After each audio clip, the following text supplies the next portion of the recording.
Artemisia Gentileschi est un peintre, une artiste importante de son époque. Elle est très célèbre.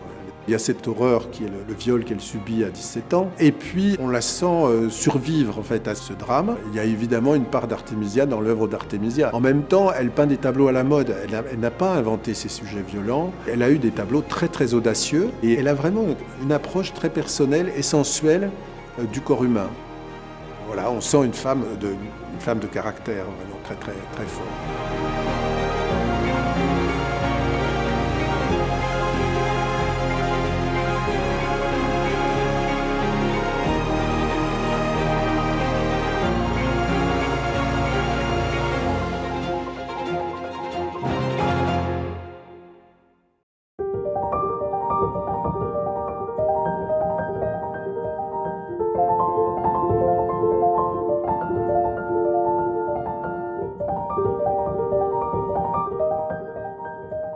Artemisia, assez vite, se distingue de ses frères par ses capacités à peindre et son talent. Elle peint comme son père, ce qui est tout à fait normal pour une assistante. Dans un atelier, il fallait peindre comme le maître. Elle a connu Caravage, par exemple. Certes, petite fille, elle a pu voir passer dans l'atelier de son père. Ils se connaissaient très bien, ils étaient relativement amis. Mais elle n'a pas subi tellement l'influence directe de Caravage. Elle était trop jeune lorsqu'il quitte Rome. Elle connaît en revanche tous les collaborateurs de son père, les Caravagesques. Elle baigne dans ce milieu. À l'âge de 17 ans, à peu près, elle peint un premier tableau qui représente Suzanne et les vieillards.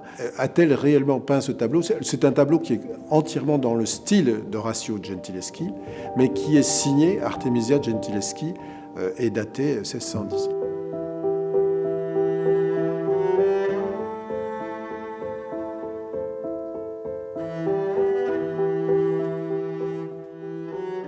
Tout le reste de sa vie va dépendre en fait de cet accident qui est d'une certaine façon fondateur de son parcours. Ce viol débouche sur un procès qui est tragique. Il est évident qu'il faut une grande force de caractère pour surmonter le procès, surmonter la torture. On lui a broyé les doigts de la main quand même. Pour une peintre, c'est quelque chose de terrible. Elle sort de ce procès pratiquement annihilée d'un point de vue humain et social, alors que son violeur a une amende qu'il ne paie pas et une condamnation à l'exil à laquelle il n'obéit pas. Donc elle est perdante sur toute la ligne.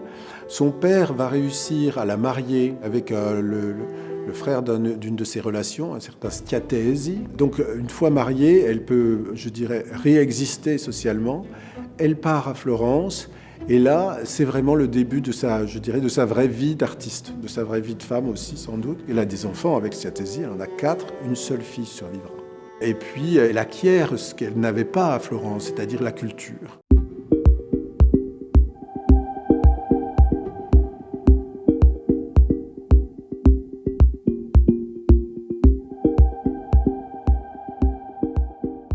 À Florence, c'est assez intéressant parce qu'elle abandonne le style de son père. Elle se tourne résolument vers le caravagisme, un caravagisme beaucoup plus fort, beaucoup plus violent. Et en effet, un des tableaux vraiment iconiques de cette nouvelle manière, c'est la Judith et Holoferne, très sanglante. C'est vraiment un théâtre terrible de l'exécution de ce général par la jeune juive. Et en fait, on a beaucoup projeté sur ce tableau l'histoire personnelle d'Artemisia. C'est un sujet qui existe déjà, elle n'a pas inventé ce sujet. Elle se l'approprie par contre avec beaucoup d'empathie et beaucoup d'investissement personnel dans la composition. On en connaît 2 versions originales.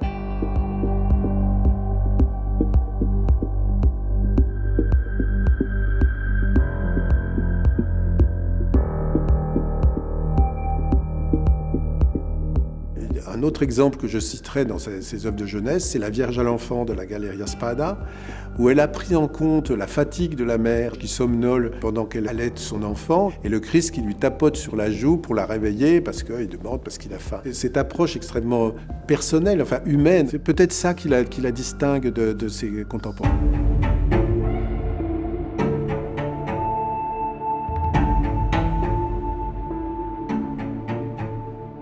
À Rome, c'est un peintre à succès. Elle peint les madeleines pénitentes. Alors cette Sainte Madeleine, elle est très touchante. Elle est tout à fait abandonnée, une épaule dénudée et les cheveux défaits, ce qui est le comble de l'érotisme au XVIIe siècle. C'est un thème qui permet de mélanger la sensualité à la religion. Artemisia, elle a vraiment une approche très personnelle et sensuelle du corps humain. On le voit dans la Danaé, par exemple. La Danaé, c'est presque le portrait d'un orgasme. Enfin, c'est un tableau très surprenant. Elle a eu des tableaux très, très audacieux. Elle n'est pas la seule à peindre des nus audacieux à son époque. En revanche, elle est la seule femme à le faire, ça c'est certain.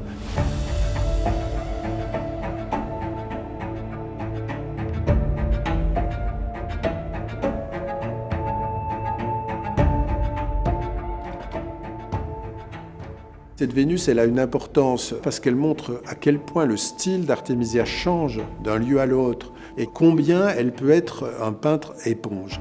Alors cette Vénus, elle est intéressante parce qu'elle reprend complètement un schéma de la Renaissance vénitienne, c'est-à-dire les modèles de Giorgione et de Titien. Elle a vu des tableaux à Venise qui l'ont impressionné et qui l'ont influencé. Juste à son retour de Venise, elle s'est installée à Naples et on peut juger de sa résilience et de son intelligence et de sa capacité d'adaptation. Parce que le milieu des artistes napolitains était sans pitié. Ribera et ses élèves avaient expulsé comme ça tous les artistes qui étaient venus de Rome et qui avaient essayé de s'imposer sur le marché napolitain. Elle s'impose, elle réussit.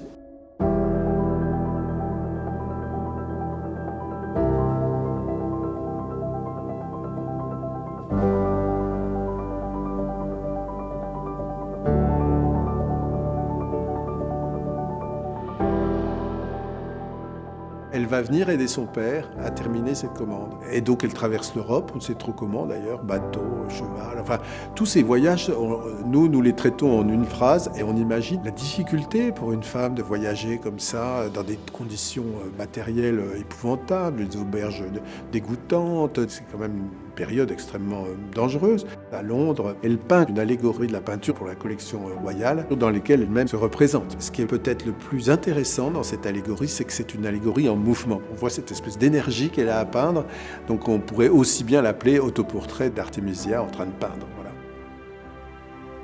Artemisia rentre à Naples, ça va devenir une chef d'atelier, où vraiment dans son atelier, elle fera venir des collaborateurs napolitains pour l'aider, pour participer à ses grandes commandes et pour travailler avec elle.